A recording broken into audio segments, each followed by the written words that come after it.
Hello, welcome back to Beacon Light. And yes, things are a bit slower, but that is the new year for you with everything.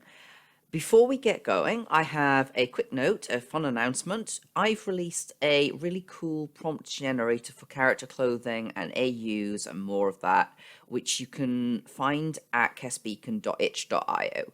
And that's meant to address the what factor, where I often talk on this series about I would need to know what I'm drawing, so the prompt generator can help you figure that out. I'm also working on a magic and other items generator, and that's going to release this week probably. But anyway, today's topic is dynamic movement, and our glamorous assistant of the day is Factor Quillflip, Vole Adventurer. And I will say, one handy thing about demonstrating what I'm talking about on a non-human character is that they have less structure to get in the way. Because, voles are basically just a small lozenge with an even smaller lozenge on one end and a tail on the other. That's not to say that I'm good at drawing voles. I've definitely screwed up the perspective on the feet and the folds on the right leg here, because at the end of the day, voles aren't built for standing upright, grooving, wearing trousers, all of these things. It's kind of hard to get a ref image. But anyway, the what of this picture. We were talking about festivals in Factor's hometown of Kenzie, and we concluded that the spring festival was when things get wild. So I decided that I wanted to draw Factor getting wild. So why does this work so well? The key thing with getting motion to look dynamic is to get the line of action right. And here we can kind of interpret it in two ways. Either we're going down through to the leg, or we're going in a slightly tighter curve to the tail. Either way, it's a simple curve, because that's what a line of action is. It's a simple curve that guides or expresses a character's pose. The less bends, the better, really. And that organizes the flow of the figure. It expresses how they're moving. So some examples on this sheet of people. Very simple, just a curve up through.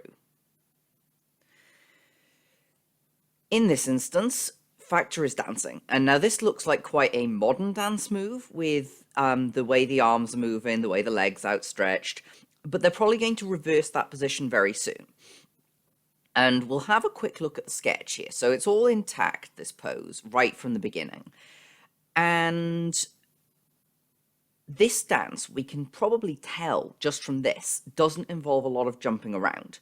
And that's because of the placement of weight. And this is a fun trick. A person's head is usually kind of above, roughly, the part of the body that's bearing their weight, or either that just was bearing their weight or is just about to. Pushing the head beyond that point can indicate extreme movement, it can indicate acrobatics, it can indicate unbalance. And then placing the head between two weight-bearing points can express balance, as we have here. This isn't a hard and fast rule. It is, however, a neat shorthand. So here we've got Factor dancing in place. Their head is roughly equidistant, but their weight is mostly resting on this right leg. Their head, their arms, their left leg, and the tail are being the counterweight to the rather significant bulk of their body. And then I add the clothing. And now this is where I kind of balked the anatomy on this left leg, on the right leg. It's in the folds of the trousers. We're not going to worry about that right now.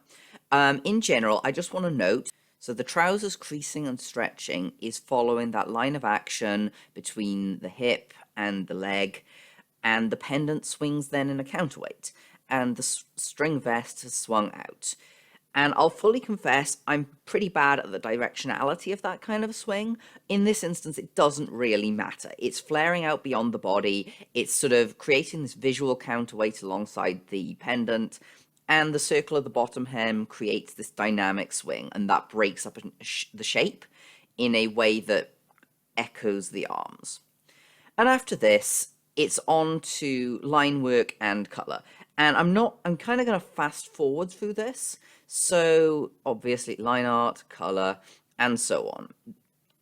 It's all done with my standard G pen, the furs detailed in using my custom sketch G pen.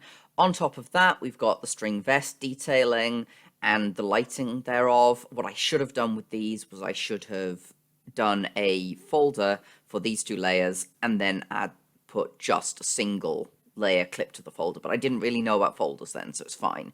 The shadows are hard shadows. They're rendered in a dark blue and a soft light layer, and that gives them this kind of warm reddish color. And then the light is an add glow layer, because remember I talked about how cream gold tones in add glow create this really hazy, summery look when blended. And then it's all done with one of the soft watercolor brushes that CSP has. And then I've also got this extra overlay layer on the head to push the light there. I've also used an add glow layer on the background. That's this haze here. And that is an airbrush tool at large size with the same cream gold. And then it's not looking right yet because on top I've got a lot of adjustment layers. So we've got first a tone curve, which is really pushing this contrast. It's making everything more defined. And then we've got two gradient maps, and these are both on soft light blending modes rather than the normal of the tone curve. So this one is the Sunset Gold preset, and it makes everything just that little bit more gold and that little bit more saturated. And then this one is the Sunrise preset, and what that does is it stops the darker areas being olive colored. It gives a bit of a blue tint to those, and to all of the shadows, and it keeps the light golden.